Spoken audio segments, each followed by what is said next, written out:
And if you're not part of a life group, go on to the Eagle Naz channel, YouTube channel. And not only do we have the videos from this class, but also the video playlist for Journey to the Cross. And you can do that as you read through the Gospel of John. So good. All right, let's jump in with what we have for tonight. So we're kind of going to blend the two classes a little bit, Journey to the Cross and Revelation, and look at this idea of, as we enter into Holy Week, how does Jesus' words on Palm Sunday connect with the things that we've been studying? So we've been looking mostly at what John is sharing with us in Revelation in that vision of what is happening at the end, specifically the day of the Lord. But that expectation of the day of the Lord coming was very much alive in the time of Jesus. So we want to talk a bit about this. Now, there's a little bit of overlap with some of the things we've talked about, some of the stuff from our Passover class last night, some things from life groups. So we're kind of tying it all together and looking at those things tonight. So I want to just share with you some things as we think about the arrival of Jesus as he's coming into Jerusalem on that Palm Sunday, and how especially John's gospel is recording it. Because of all four of the Gospels, John is the one that is written the latest. So it is one written after the temple has been destroyed. So he and his readers are viewing things through a little different lens. Whereas the earlier Gospels and the temple was still standing, they're not quite as interested in some of the things that happen with the Romans destroying it. But John is kind of looking back through this and saying, wow, what does that mean for us as Jews, as believers in Jesus, that the temple has been destroyed? So he's kind of rethinking about those events of when Jesus comes into the holy city. So let's go forward in our slides here, and I want to share a few things with you. So Palm Sunday in Jerusalem, what does it look like even today? So I'm going to share with you a little bit here. When we were living there, we were there for a couple of Palm Sundays, and especially in the year 2000, Palm Sunday was a really big deal. It was amazing. There was Christian pilgrims that had come in. At that point, Israel was at peace. It wasn't until September of 2000 that the last intifada began and things kind of fell apart.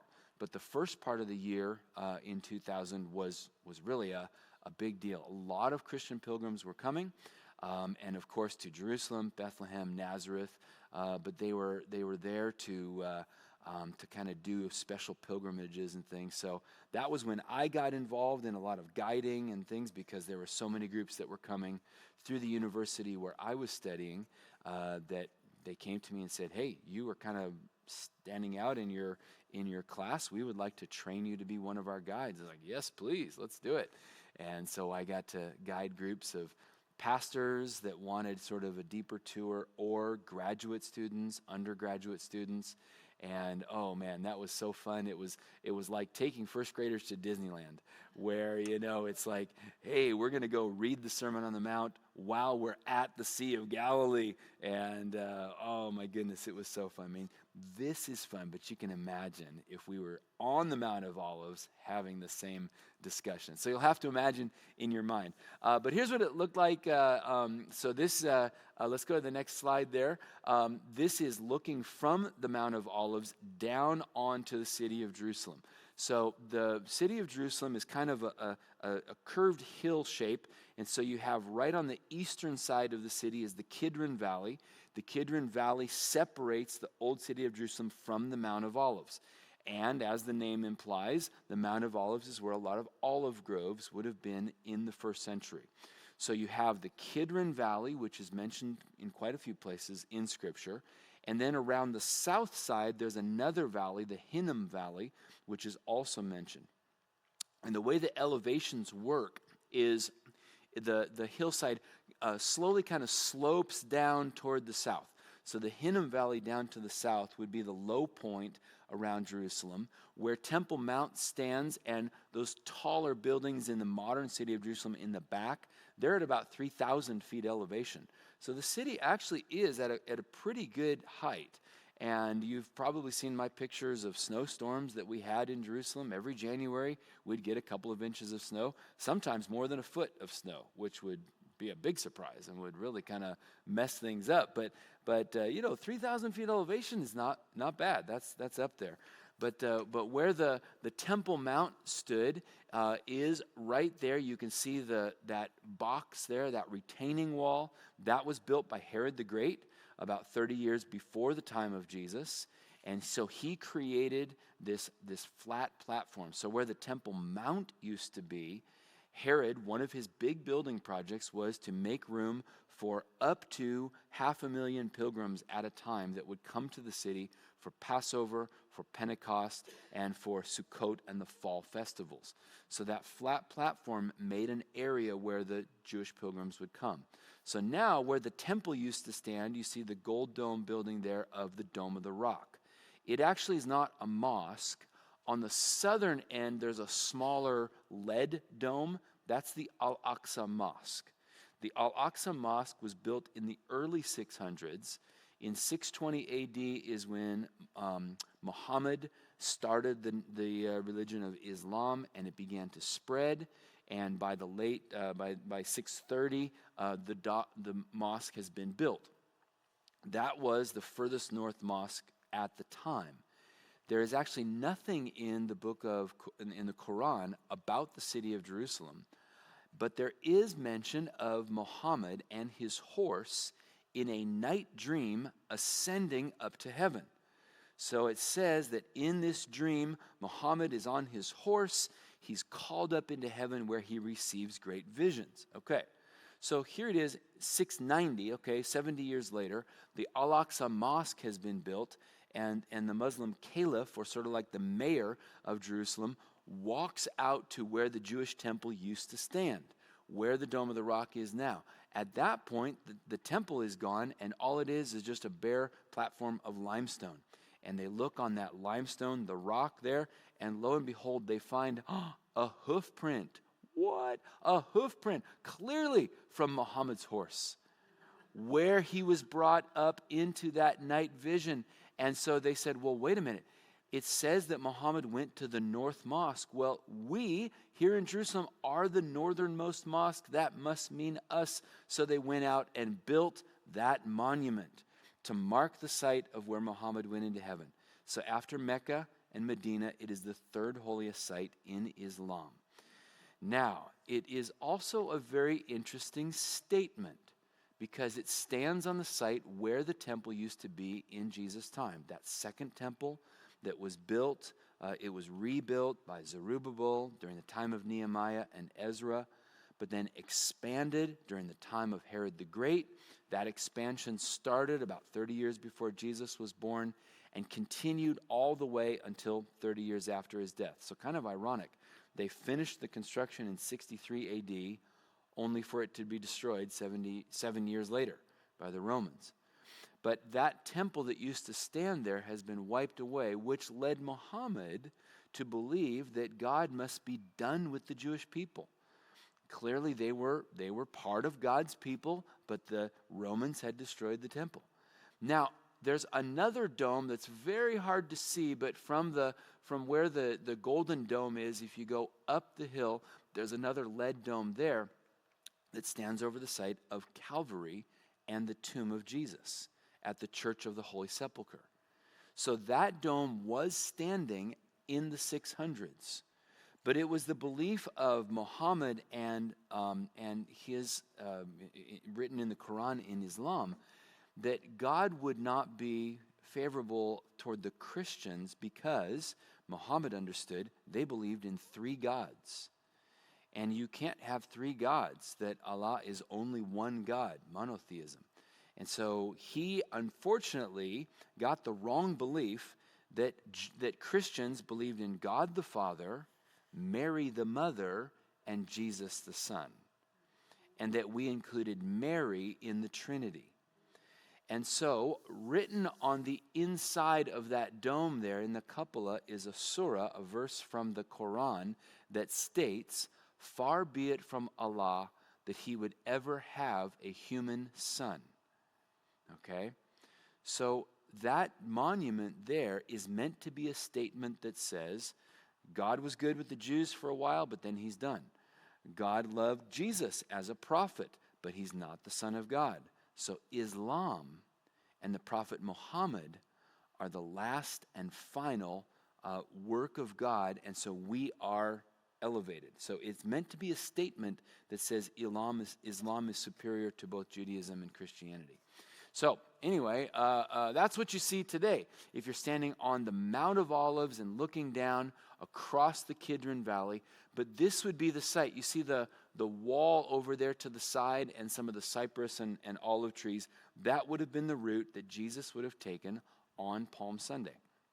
So if we go to the next slide, yeah, question here.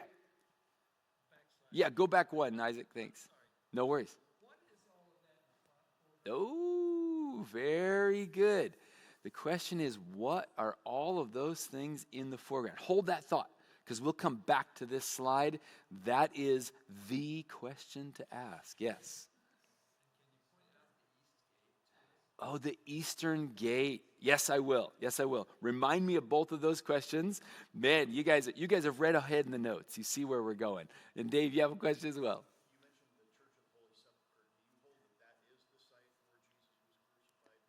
Wow, great. Okay, so the question is the Holy Sepulchre, do I hold that to be the site where Jesus was crucified and buried? Quick answer, yes, I do. The Garden Tomb is a beautiful, lovely place to worship, and the church, the Anglican Church, people who care for it, do a wonderful job, and it is one of my favorite places in Jerusalem to go for worship and to do communion on Easter Sunday. However, the tombs that are at the Garden Tomb site date to the 700s BC. And if Jesus was placed in a new tomb, then we can't exactly have that work. Those were already in secondary use by the time of Jesus. So there is a tomb at the Garden Tomb. Now, we Westerners, we love our aesthetics. And so when we Westerners go to the Church of the Holy Sepulchre, which houses 7 different Orthodox groups and a Roman Catholic group, all claim to use it there, right? So they have to rotate who's doing their worship at the time. So when we walk in and we smell the incense and we see the candles and we hear the chanting in Greek and Ethiopic and Syriac and Coptic and Latin, it just doesn't vibe with us. We're Westerners. We want to see a garden. We want to see a garden tomb. So the Garden Tomb is a beautiful place for Americans and Europeans to go and get that outdoor experience. The Church of the Holy Sepulchre, however, one of the places that most of the visitors don't go to. So you go to that large room and there's and it's been built over and there's candles and all the stuff going on, and it's like, oh, this doesn't feel right, because we're very into our feelings, us Westerners. And so that is built over the site there. But if you go around behind the tomb, there's a tiny little cave.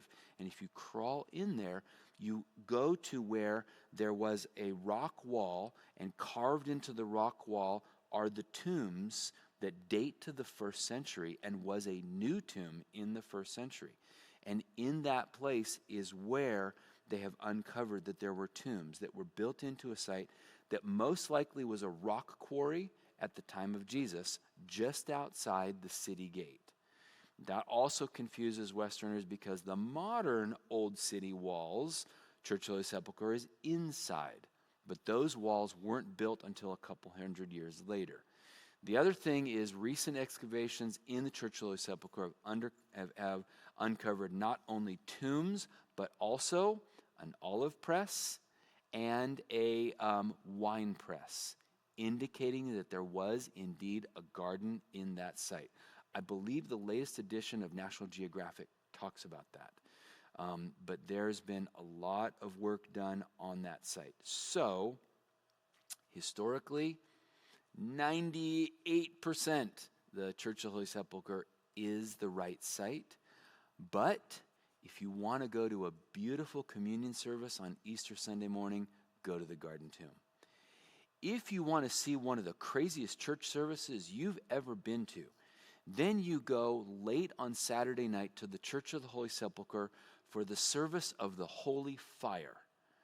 Oh my goodness. This is where the church is packed with pilgrims that have come from Greece and Syria and Egypt, and they've walked to Jerusalem. These are cultures that love garlic and onions. And their bodies in that sweaty environment, you know it, that they love garlic. You know it. And so you are packed in with the people. And here's what happens. At dawn on Easter Sunday, the Greek Orthodox patriarch goes into the tomb with candles, unlit candles. And they go into the tomb, and the miracle of the fire happens. They come out of the tomb with those candles, and the candles are lit. The miracle of the holy fire has happened. It happens every year, and it represents the fire of Jesus as he's being brought to life on Easter Sunday morning. All of those pilgrims that are there in the Church of the Holy Sepulchre have bundles of candles and sometimes rolled up newspaper and all kinds of things. So as the patriarch comes out with the lit candles, he lights the candles of the priests light the candles of the pilgrims, and pretty soon you are standing in a building packed with people who are holding all kinds of flammable objects above their head, and you fear for your life. And you are a part of one of the most incredible worship experiences as everybody's dancing and singing, and ashes are going everywhere, and smoke is filling the building, and it's just wonderful. So, so the service of the holy fire. So if you want that calm worship experience with Jesus, Garden Tomb. If you want the craziness of Orthodox Christianity, go to the Church of the Holy Sepulchre. So, yes, ma'am. Yeah. Mm-hmm. All right. Let's go ahead and do Eastern Gate. Let's do Eastern Gate. Okay. So we're standing here, Kidron Valley, directly below us, that green area down below. All right? Now, directly in front of us is Kidron Valley. Okay? So we're standing, from this perspective, we're standing on the top of the Mount of Olives, looking to the west. Okay, we're looking west. So where those clouds are, the sun is setting. This is a late afternoon photo. And we are looking at the Temple Mount in Jerusalem. And then you see those walls, and then there's some stuff there. And then the green down below, that is the Kidron Valley. Yep, Kidron Valley, the low spot. Around to the far left, your left, is where the Hinnom Valley is. So from the Kidron Valley, all right, so where the golden dome of the rock is, go to the right just a bit, and there's kind of a square gate right there. Okay, that is the Eastern Gate. That is the Eastern Gate. A little further to the right is the Sheep Gate. I'll show you in a little bit a picture of me walking through the Sheep Gate. But the Eastern Gate is right there. Now, tonight, it's just a little taller than the wall. Yeah, good. Good. Yep, it bumps up a little bit, and it's limestone blocks. Okay. Yes. So, tonight we'll be reading some passages from Zechariah. And these are talking about when the Messiah will come. And one of the things that's mentioned is that the Messiah will re-enter Jerusalem through the Eastern Gate. So, in the 600s, when they were building the Dome of the Rock, and the Al-Aqsa Mosque was already standing there, they went ahead and said, hey, we kind of like holding on to this property here. Seems valuable. Location, location, location. Looking over the Mount of Olives, let's add something else. So they went to the Eastern Gate, which at that time was an open gate and was easy access onto Temple Mount. So what the Muslims did that were in charge of Temple Mount is they went to the gate and they filled it in with limestone blocks to block off the gate. And then they went the extra step of, in the Kidron Valley in front, you'll see that it's green down below, but not so green up above, right by the wall. That's because that is a Muslim cemetery. And if you have a cemetery, if you were to walk through a cemetery as a Jew, you would then have corpse impurity. You've been around dead bodies. You now have to spend 7 days waiting to be cleansed before you can enter the temple courts, because you've been walking through a graveyard. So they say, aha, these blocks, these limestone blocks, they may not keep that Jewish Messiah out, but we will put a graveyard there. So now the Messiah can't walk through without becoming impure so that he can't enter into the temple courts. And now they've got him. I don't know if they did that, but anyway, that's why there's a cemetery right in front of the eastern gate. Okay, now keep that in mind, because when we look at Zechariah, God is the one who's going to have the last okay, because he's got a little plan in mind. But anyway, so there is the where the temple used to be. So let's go to that next slide. So this is in the year 2000 when I still had lots of brown hair, and it was a wonderful time. But in the year 2000, I was there for the Palm Sunday March, and as I said, there were pilgrims from all over the world, all over the Christian world that gathered. So early that morning, we gathered in the village of Bethany. Bethany is still there. That is the site where Jesus raised Lazarus from the dead. Mary and Martha and Lazarus lived in Bethany, so that was the place. And in John's gospel, it tells us right before Palm Sunday, Jesus has raised Lazarus from the dead. So we gathered right there. You can see on the right-hand side, this is the crowd all gathering there at Bethany. And it's only about a 15-minute walk. You go up over the Mount of Olives, so we headed west, over the Mount of Olives, and down into the city of Jerusalem. So you can see the crowd that is all gathered, and we'll go to the next slide there. And you've got people from all over the world. So here we are in Bethany, making our way up over the hill of the Mount of Olives. And then we get to the top of the Mount of Olives. You see the Dome of the Rock there. This is a group that had come from Africa, and they had banners and everything. And it was just this wonderful sound. Everybody is singing praises to Jesus in whatever their language is.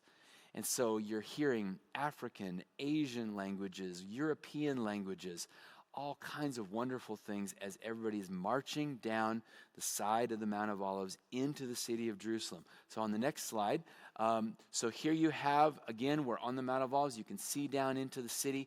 This is a group that was near me from Poland that was all dressed in their traditional dress, and they have come, and they are also singing and worshiping. And then down below, that's the group as we entered into the sheep gate.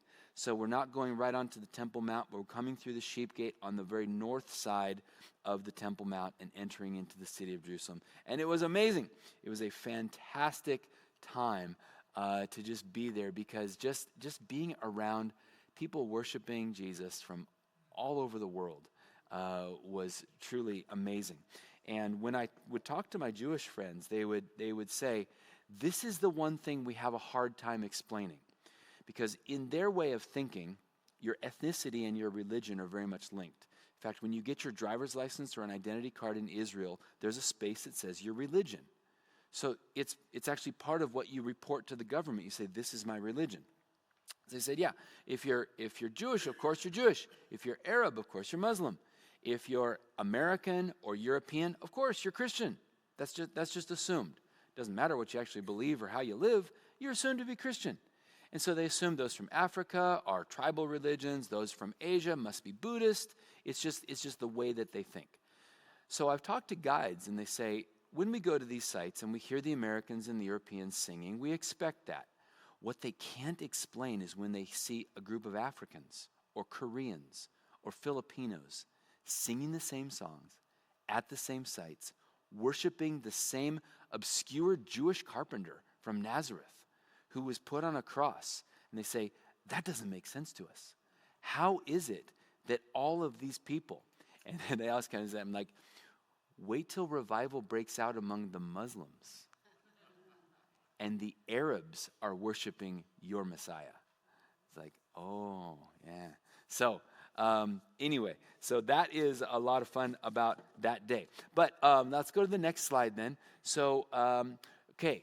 So this is the passage that Pastor Tim referenced this morning, and it's in the thing. And when he was asking me about Simon, he's like, yeah, that's the one. So Maccabees, 1 Maccabees 13:51. So as he was talking about this morning, so you have In 323, Alexander the Great sweeps through the Holy Land and conquers the whole area for Greece, introduces Greek culture. After he dies, his 4 top generals divide up his empire. And Seleucus is the name of the general that takes over the Holy Land. And so the Seleucid leaders become those who are in charge of the Holy Land. And so here we go from 320s all the way down to the 160s, and Antiochus Epiphanes, the 4th, is the Greek leader there. Even his name, Epiphany, you think about that, an epiphany is like you have a voice from God. So he thought himself as a voice of the gods. And so he looked around at these Jews and said, man, what is up with these Jews? He, as a Greek, couldn't understand a temple with no statues. It's like, I can't even see your God. We need to help you understand this. So the things that Tim was describing this morning that Josephus records is that Antiochus was saying, I'm going to force Greek worship on these stubborn Jews. They're just doing some outdated stuff. We need to help them get up with the times, get all up into the Greek religion. So yeah, he imposed all of these various things, put a statue to Zeus. So now they finally had a proper god, put a statue to Zeus in the temple courts, instituted their favorite animal sacrifice, which was pigs. And so they took over the temple courts. Well, he appointed a priest named Menelaus, one of the Jewish priests, and said, you need to go to the villages and tell the people it's time to go Greek. Let's go. So he goes down to Modi'in, this small village down near the Ben Gurion airport in Tel Aviv today. And while he's there, he gathers all the people. And he invites the priest, Mattathias, the local priest, to come out and says, join me. We're going to sacrifice a pig together and teach the people about how to be Greek. Mattathias takes the knife, takes the animal, and in a moment of passion, takes the knife and plunges it into the chest of the representative that had come from Antiochus Epiphanes. And now it's on. So Mattathias and his 5 sons, what is it about guys with 5 sons? I don't know. His 5 sons raise up a group and they say, we need to drive the Greeks out. And they do. In the miracle of the Hasmonean clan, the Maccabees, so their family name is the Hasmoneans. They're called the Maccabees, though, because that is the Hebrew word for hammer, all right? So the oldest son, Judah Maccabee, is known as the Hammer, which is ironic because now the best-selling beer in Israel that's locally brewed is Maccabee beer. So if you want to get hammered, sorry, couldn't resist.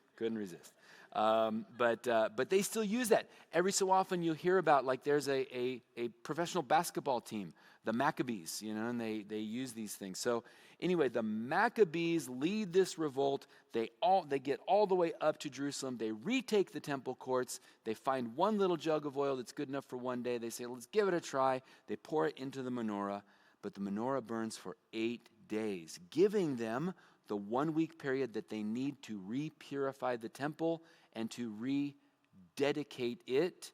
And the word for dedication is Hanukkah. So the feast of Hanukkah is the feast of dedication. John 10 says Jesus goes to the temple for the feast of dedication. So in your English Bible, when it says dedication, read that as Hanukkah. We don't know too much about it, though, because it's not in the Old Testament or the New Testament. It happens in between. So that is that. But when the Maccabees are marching on Jerusalem and driving the Greeks out, this is what happens. So 160 years before Jesus, 1 Maccabees 13:51 tells us that on the 23rd day of the 2nd month in the 175th year, the Jews entered Jerusalem and the temple courts with praise and palm branches, because the palm branches were the symbol of the Hasmonean household. So they are waving those in victory, and with harps and cymbals and stringed instruments and hymns and bass guitars and things. That was for Craig. And because a great enemy had been crushed and removed from Israel. So 160 years later, the people are like, oh, we got rid of the Greeks, but now the Romans are here. Will this ever end? Oy vey. What do we do? And then Jesus shows up.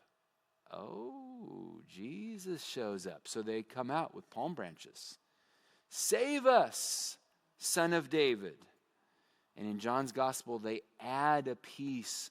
Blessed is the one who comes in the name of the Lord, even the King of Israel. At no point has Jesus ever claimed to be the King of Israel. In fact, after the miracle of the loaves and fish, the people wanted to make him king, and he said, this party's over, get out of here. And sent the disciples out to the middle of the sea because a storm was coming and he needed to teach them a lesson. And so Jesus is rejecting this title because he knows that the people want a king like the Maccabees, and Jesus is saying that's not why I'm here. But even more than that, go to the next slide.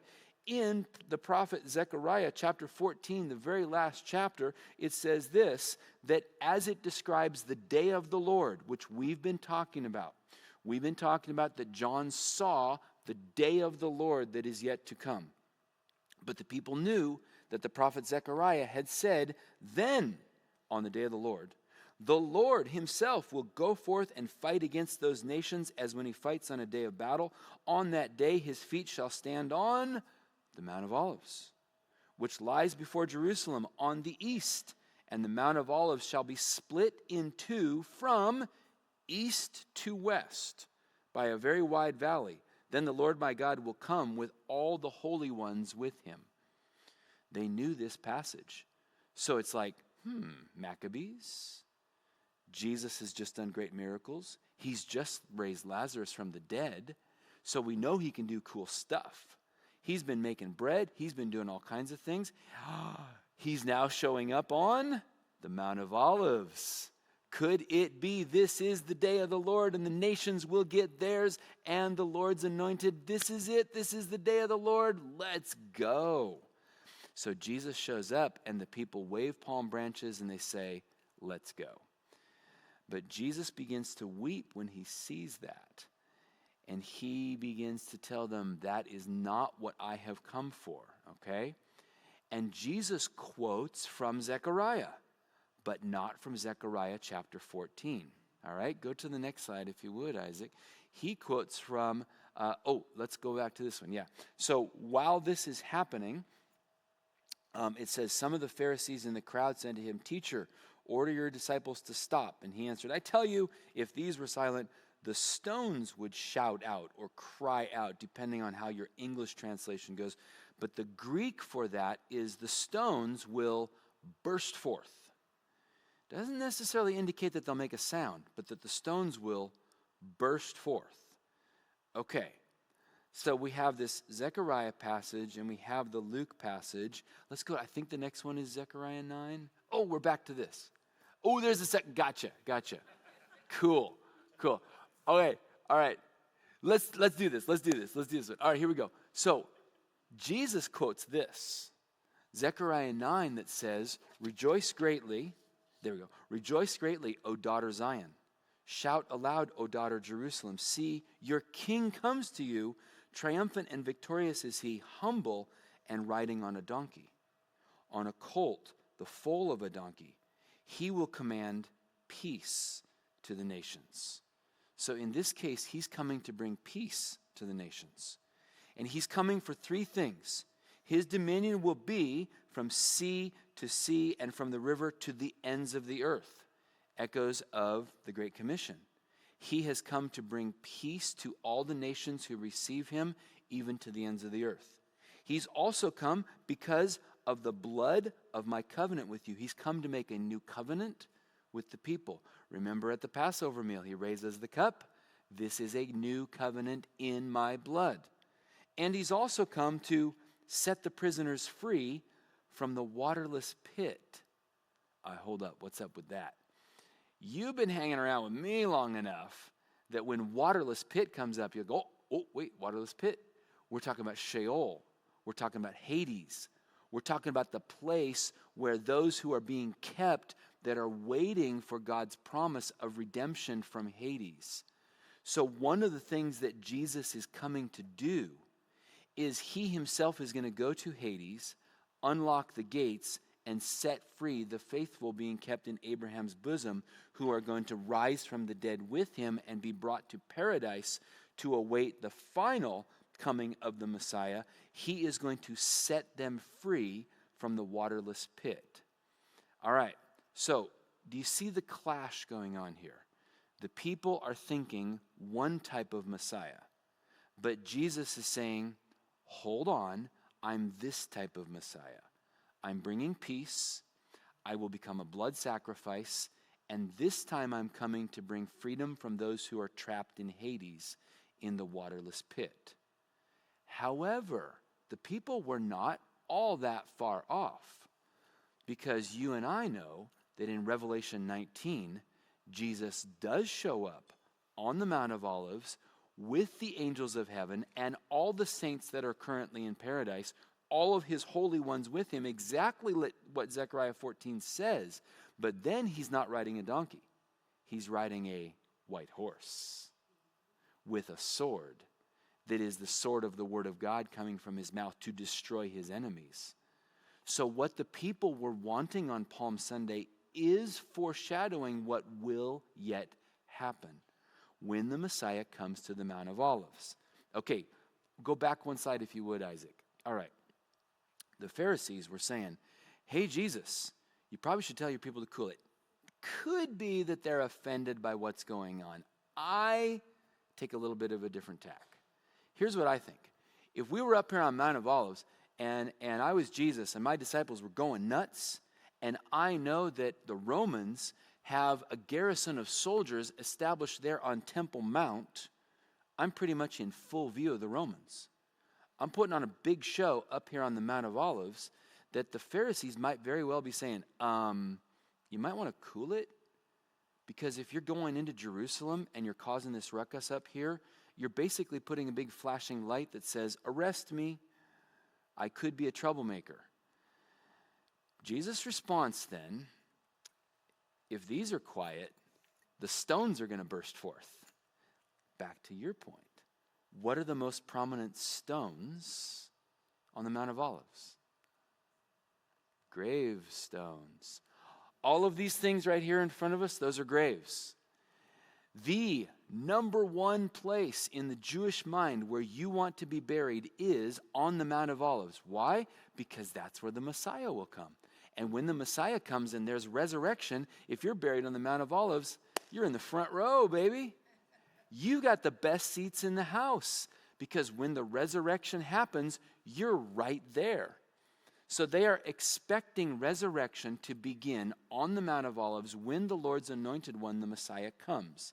And so Jesus, tongue-in-cheek, says, if everyone's quiet, these rocks are going to burst open. What's he indicating? I've come to bring resurrection. Yeah. So I understand, I've heard it preached quite a bit about the rocks are going to sing and all those things. That's good. I like that. That's good. I'm fine with that.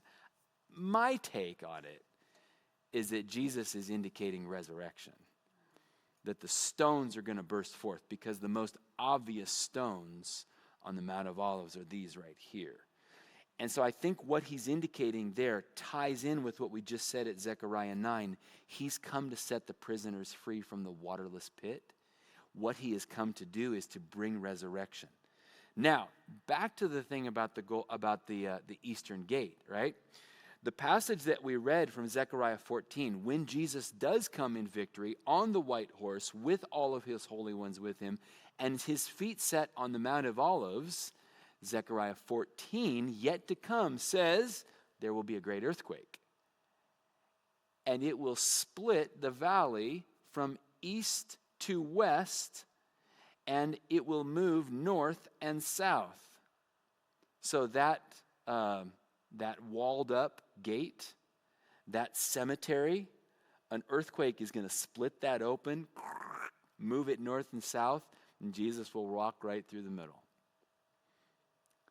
Because apparently God knew that was going to happen. And so Zechariah 14, 400 years before Jesus, 1,000 years before the Muslims built that cemetery and sealed up that gate, said, fine, I'll just send an earthquake. And I'll just move that stuff out of the way so that my anointed one can march into the city. Yes, sir.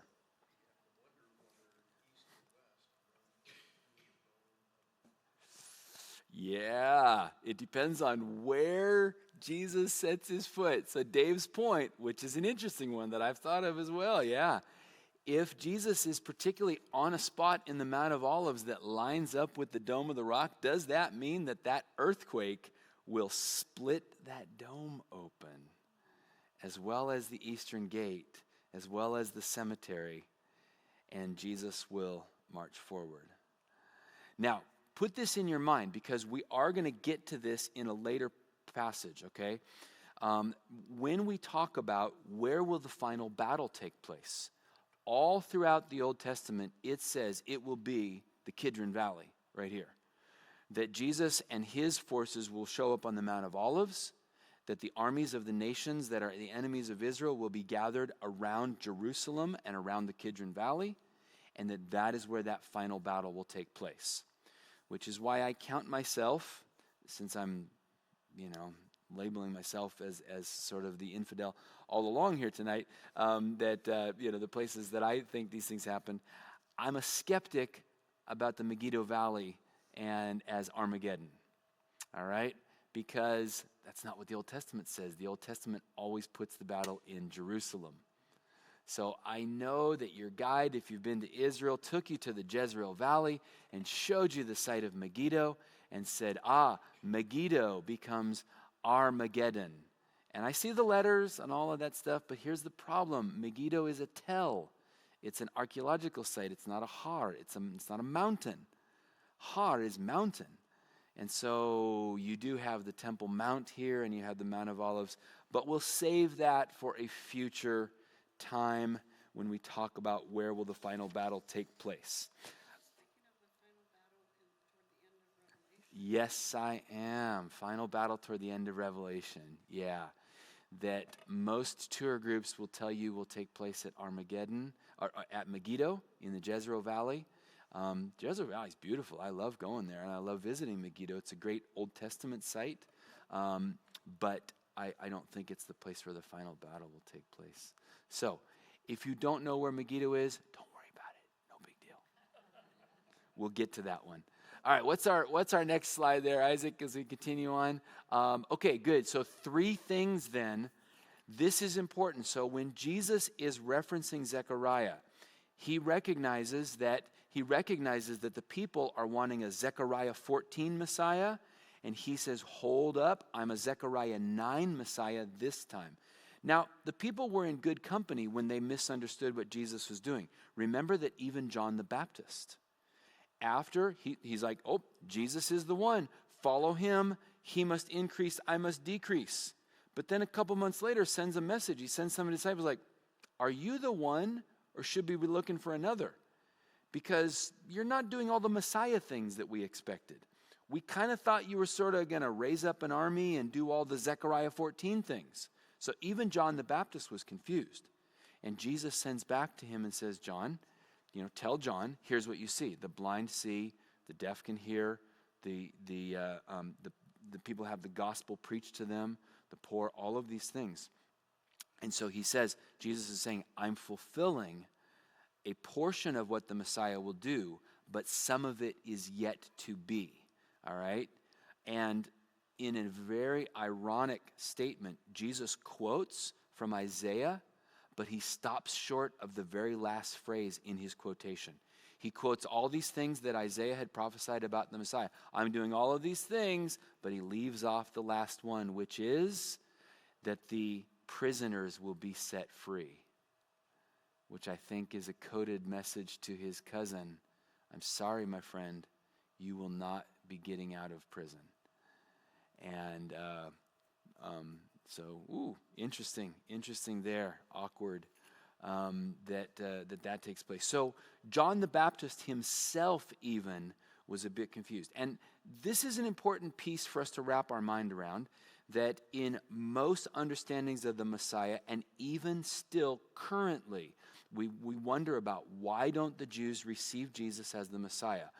In most understandings, and the most of the way the Old Testament is read, is they're expecting one coming of the Messiah, not 2. The one coming of the Messiah as a Davidic king, a military figure in victory to bring the day of the Lord. Jesus is making the statement, no, I'm coming in two parts.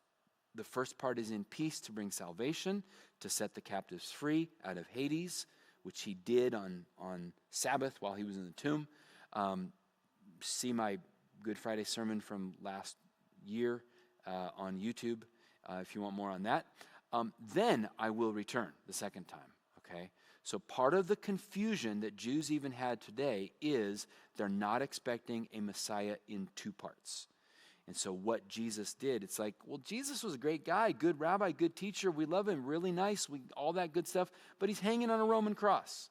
How can that be our Messiah if he's hanging on the Roman cross? Most Jews are fine with Jesus. They have an issue with Paul. They think Paul gave away the store. And they basically said to Gentiles, just have belief. Like, wait a minute. We've been following the 613 commandments of Torah all our life so that we can walk in relationship. And now you're just saying, believe in Jesus? What are you doing, Paul? What's up with that? So they don't like Paul. They think Paul invented Christianity. Jesus, though, they say, great teacher. Really unfortunate about that crucifixion thing. So that's a big understanding that they're expecting one Messiah just as the people did. And Jesus says, no, I'm coming in two. All right, let's run through our last slides there. Real quick, I wanted to share this with you in case you weren't there last night. So the Passover sacrifice, which is going to be part of this week and Holy Week, Thursday afternoon into Thursday night, Jesus has the Passover meal with his disciples. Okay, this is an artist representation describing what Josephus talked about of the way the Passover sacrifice would happen in the temple courts in Jesus' lifetime, okay? So on Thursday afternoon, you had up to 500,000 people, pilgrims that had come into Jerusalem for the Passover feast, which meant that you had, as many as 80 to 100,000 families all had to get their Passover lamb sacrificed. So this became a really like clockwork kind of thing. So Josephus describes that you'd have as many as 10,000 priests in the temple courts that would be lined up and ready to go. And you would kind of come and get your allotment. And so there would be at least 3, maybe more, groups that would come in at a time. So several thousand men and boys would bring their Passover lamb for their family to the priests, who would very hastily do the sacrifice, get the meat roasted, give them the meat, send them home. Then Herod had devised this incredible way that they would block up a water system. The floor of the temple had perforations in it. The water would bubble up, the water would go down, and it would cleanse all of that blood. Next group would come in. And they would do that all afternoon for about 4 hours, and all the Passover sacrifices would be done so that before twilight, everybody could be home with their roasted lamb, all right? I got a chance to watch something very much like this take place, and that was in Samaria. So let's go to the next slide. There are currently about 200 Samaritans that are still alive living on Mount Gerizim. On the left-hand side, that is a picture. There's Gerizim and Ebal. These are the mountains of blessing and cursing that in Joshua it talks about. He was there with the two mountains and said, decide today whom you will serve. So the one on the southern end, Gerizim, is the Mount of Blessing. That is where the Samaritans were living in the time of Jesus. When Jesus is passing through Samaria in John chapter 4, the woman at the well says, our fathers worshipped here in this mountain. Because about 200 years earlier, they had built a model of the Jerusalem temple on Mount Gerizim. And that was because the people in Jerusalem said, you Samaritans are a mixed breed. Ever since the Assyrians came through, you're not true Jews. You have intermarried with other foreigners. You're not welcome to worship in Jerusalem. Fine then, we'll just make our own temple. And they did. So on Mount Gerizim, they built a copy of the temple. So when Jesus walks through, that's what the woman is referring to. But by the time of Jesus, that temple had been destroyed about 70 years earlier. So the woman says to Jesus, hey, what do we do? Our father said Gerizim is where we worship. You Jews say Jerusalem. Which one is right? But remember, by the time John is writing, the Jerusalem temple's also been destroyed. So John, in a brilliant literary device, has the Samaritan woman ask the question that we want to know. because we, John's readers, know that it's not just the Gerizim temple, but the Jerusalem temple's been destroyed. So Jesus, where are we supposed to worship? All the temples are destroyed. Where's the place? And that's how John sets up Jesus' answer. A day is coming, and even now is, when God is spirit and desires us to worship in spirit and in truth, and neither Gerizim nor Jerusalem, but you worship the Father through me. I am the place of worship. So that is the whole Gerizim setting. But today, this village right here is where 200 Samaritans live. And every year at Passover, they go to the site of that Gerizim temple and they do a Passover sacrifice. So a group of graduate students and myself were invited to go in the year 2000 and be at the Samaritan Passover. So let's go to the next slide there. On the left-hand side, this is the Samaritan high priest. We got to meet him and take pictures, and he's in his festival garb in the white there. And then on the right-hand side, you can see they're gathered around inside the fence there is the site where the Gerizim temple used to be, and they're gathering for the Passover sacrifice. It's kind of funny here, just a little note. You'll notice that all the Samaritans they've gathered, they're wearing the white hats. That dates all the way back to the time of Jesus. Might be the origin there of Jesus is talking to the disciples, and the disciples are like, why are we hanging out in Samaria? And Jesus has sent the woman back, and he says, it's okay, guys. God is working. In fact, the fields are white unto harvest. As the Samaritans are walking out to invite Jesus to stay, and they're all wearing white hats. Jesus was a funny guy. And I don't put it past him to be like, hey guys, the fields are white to harvest. Am I right? And so anyway, he could have been, that's possible. Who knows? Here we go. They're getting ready to do the Samaritan Passover and do the sacrifice. They're doing the call to prayer and everything. And on the next slide, go to that. The guy in the green is the priest that is in charge of the sacrifice. And at his order, all the other priests have taken the animals that are part of from the Samaritan families. And they're getting ready to do the sacrifice. They're gathering right there. And you can see all the people are around and pictures are being taken and everything. So in the next slide, when the sacrifice takes place, they take the lamb and slit the throat, capture the blood in a bowl, and drain the blood out of the animal, and then it is placed onto a wooden stake, as was commanded in Deuteronomy, in the scripture, placed on a wooden stake, and then they prepare these massive fire pits. So these things are all over up there, and so they've been burning that fire all day till it's white hot, and they've got the fences around that there, and now they're going to take those wooden stakes and they're going to put a huge grate over that and roast the lamb. So go to the next slide, and you can see that on this side here, they are roasting the lamb meat. On the open fire is where they throw the kidneys and the entrails and the parts that you don't eat, and the meat is roasted and then brought to each family. They take that roasted meat home and eat the Passover. This is what it looked like in the temple in Jesus' day. That's how they were doing the Passover meal and the roasting of the lamb, and how they could provide lamb barbecue for 500,000 people, is what they were doing there. Yeah. So the Samaritans actually do a true Passover celebration. They do. Jews do not today? Correct. Because the temple in Jerusalem is not standing. So now they celebrate the Passover in their homes. Now, there is a debate. Some of the Jews say we should still eat roasted lamb. And even among the rabbis in the first century, after the temple was destroyed, some said we preserve the memory of the temple by eating roasted lamb in our homes. Others said, no, if it's not done in the temple courts, it's not a valid Passover sacrifice. So even among Jews today, there will be division. So you might even ask your Jewish friends, they'll say, how'd you know that? It's like, so do you guys eat lamb or not? Do you follow Rabbi Gamaliel or do you follow Shammai? And so that's a debate among the Jews. Some say we preserve the memory of the temple. Others say we can't eat Passover lamb until the temple is standing again. And so that's part of the sacrifice. So Jesus and the disciples, Thursday afternoon, They go to the temple, they get their roasted lamb, and then he has the Passover meal with his disciples. All right, good. I think that's all the slides that we have. What's the next one, Isaac? Okay, that actually, one foot in the world and one foot in heaven. That is a perfect segue because from here, I'm going to walk around the corner because tonight I'm the guest speaker for Youth Church.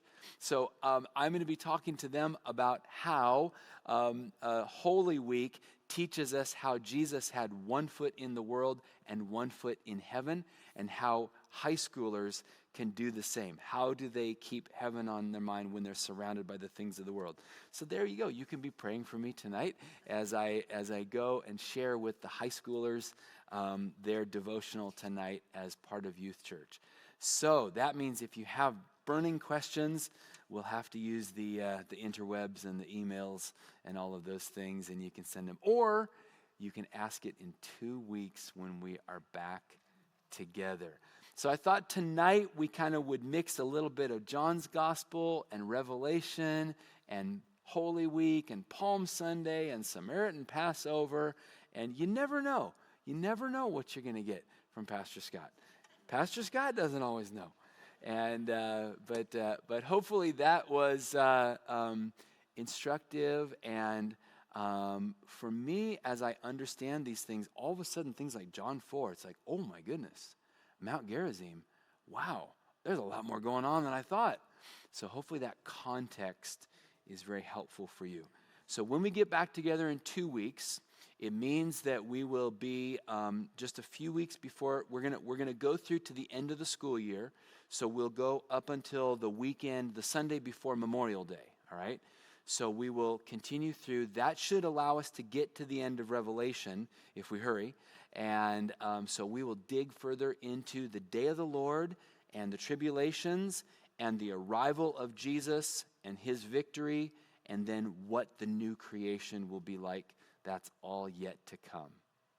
All right?